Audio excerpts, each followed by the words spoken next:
Fellowship of the Broken, Making Sense of 12-Step Recovery by Angelo. Chapter 34, Step 2. Quote, came to believe that a power greater than ourselves could restore us to sanity. Close quote. Step 1 is all about admitting personal powerlessness. Step 2 introduces the idea of a replacement power that is not personal. Nearly all of the words in this step are worthy of detailed investigation.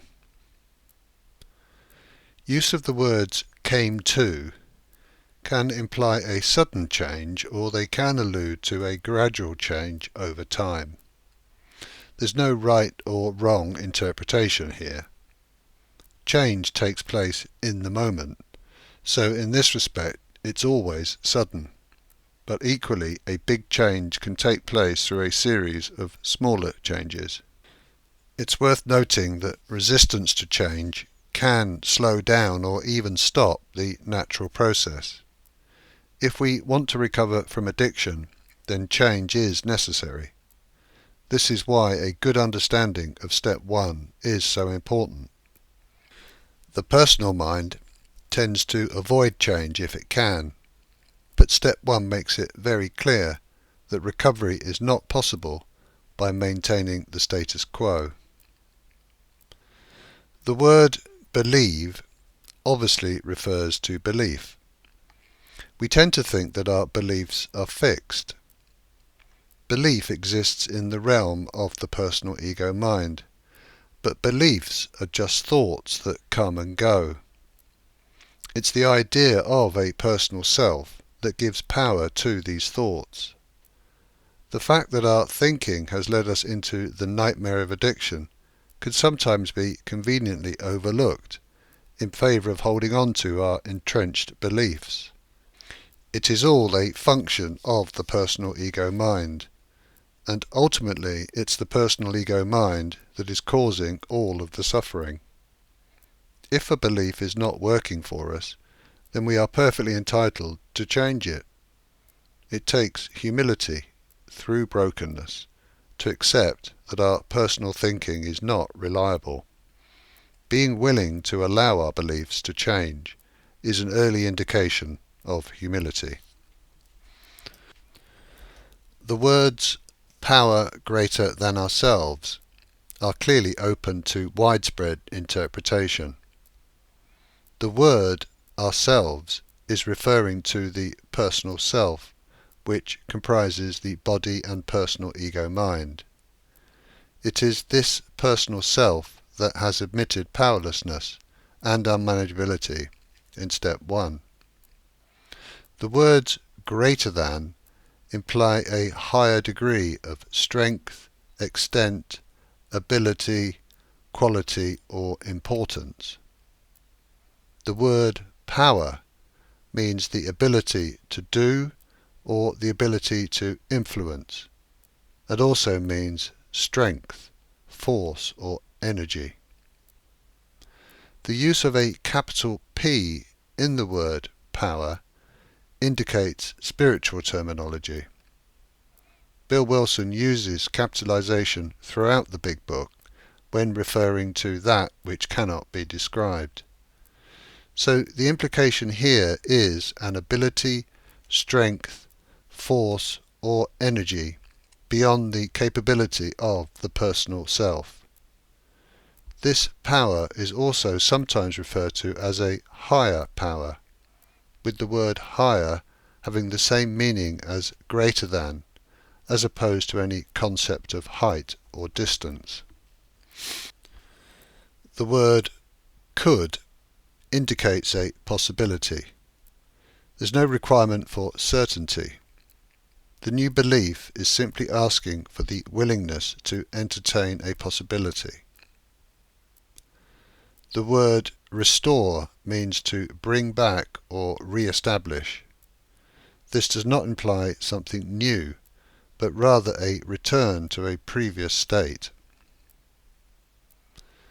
And we don't need to be Einstein to recognize the insanity of repetitive addictive behavior.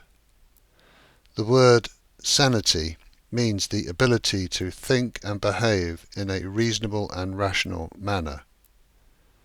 It's tempting to refer to sanity as being normal, but in my experience and understanding, there is no such thing as normal when it comes to each unique individual human mind. Normal is the antithesis of diversity, and diversity is so clearly and undeniably evident in the multitudinous aspects of the world of manifest creation. We can be sane without having to defer to the uninspiring and soulless societal expectations of being normal. Such expressions of normality are constantly changing anyway, so surely it's preferable to be authentic rather than normal. So, step 2 is all about coming to believe in a power greater than ourselves that can relieve our suffering. My very strong suggestion is that this power is what I have referred to as consciousness. I've devoted many chapters in this book to an explanation as to why this model of consciousness not only makes sense, but is the perennial wisdom that underpins a true understanding of life. If our concept of this power is third party and separate from ourselves, then we're going to remain disempowered. Consciousness is a power greater than our personal selves, but consciousness is also our true nature once the limited personal ego mind is transcended. I accept that there will be those who will resolutely hold on to their existing beliefs, and I have no issue with that. I'm offering a broader perspective with the sole purpose of trying to be helpful. It may seem that this model of consciousness conflicts with the Big Book and 12-step literature in general. In this respect, I would like to include a quote from the Big Book. This is one of the few times that I will do so, but for me this understanding is pivotal to recovery.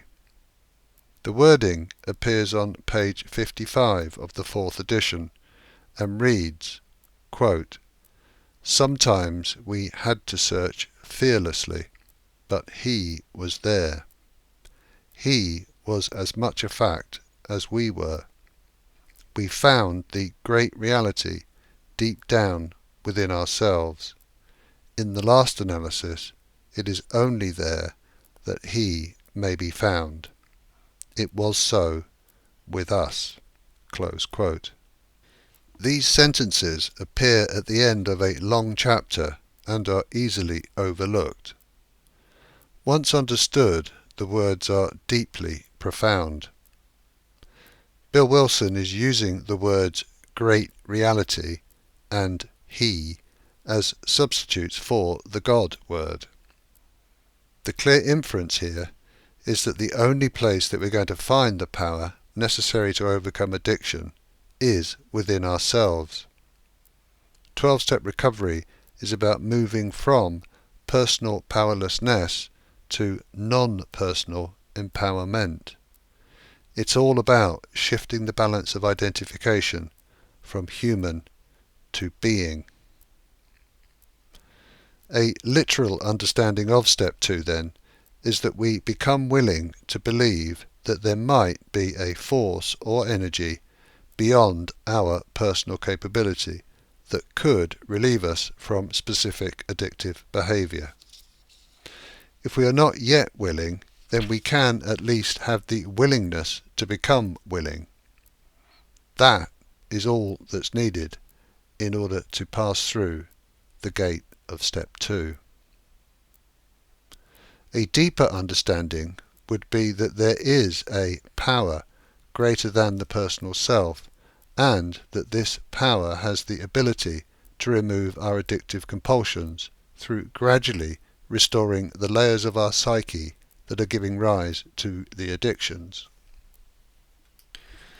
The next level of understanding would be that this greater power is not external or separate from us, but is internal. The solution is now seen as an inner journey of discovery rather than reliance upon some concept of a third-party power that we struggle to place our faith in. This belief arises from our own self-contemplation, whereby we come to see that there is an awareness of thoughts, images, feelings, sensations, and perceptions. And this awareness does not move or change, whereas all of the objects of perception are constantly moving, including our own idea of who we are. There is an understanding that this position of awareness allows us to witness the personal ego mind and hence begin to detach from it. There is a sense of being restored to authentic consciousness rather than being at the mercy of a conditioned personal mind. The deepest understanding of step 2 is that consciousness is the one and only power. This is no longer a question of personal belief, but a matter of absolute certainty based on experience. The personal self that believes in this power is seen to be an expression of the very thing that it had previously been reluctant to believe in. Consciousness is the power that exists at all levels of manifestation, and the spiritual journey becomes a gradual shift towards abiding at ever deeper levels. The result is an increasing experience of the state of being that the personal ego self had been searching for all along. The caterpillar realizes that the process of metamorphosis is natural and necessary. He comes to believe that he does not have to make the changes himself, but simply has to surrender to the process. The prodigal son comes to believe that the only way to relieve his suffering is to return home. Well, as with step 1, my understanding of step 2 has gradually evolved over time. When I worked through the steps with my sponsor, I had no belief in any sort of greater power, but I did have the open-mindedness and willingness to accept that I had more to learn. This willingness was sufficient for me to progress to step 3, because I was prepared to believe in something, even if it was only the fellowship itself. In the meetings there were many addicts in recovery that said that they had started with no belief at all, and had subsequently found faith in their own concept of a greater power. This opportunity for belief by proxy is another important aspect of fellowship. Before we can proceed to step 3, we need to believe, or be willing to believe, that there is a restorative power beyond the capability of the personal ego self. The fact that we have admitted personal powerlessness and are seeking recovery must surely mean that we believe that there is some help available. If we want to avail ourselves of such help, then we need to be willing to allow it. This again implies surrender, even if we do not understand what we are surrendering to. The understanding will come soon enough if we continue with our commitment to recovery.